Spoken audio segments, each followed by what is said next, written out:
అయితే నేను వెంటనే లైవ్ పెట్టుకున్నా. లైవ్ పెట్టి ట్యాబ్లెట్ వేసినా కూడా తగ్గలేదు నాకు.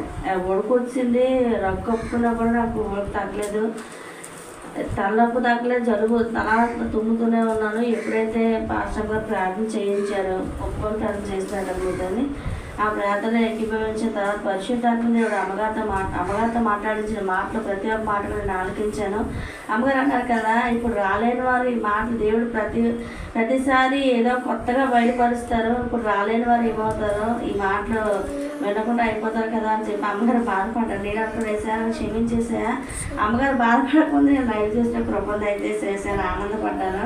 కానీ నా వాక్యం అయిపోయిన వెంటనే అమ్మగారు ఇంకా ప్రార్థన చేస్తున్నప్పటికీ 3 అయిపోయింది అన్నారు. అప్పుడు అమ్మగారు ఆశీర్వాదించారు.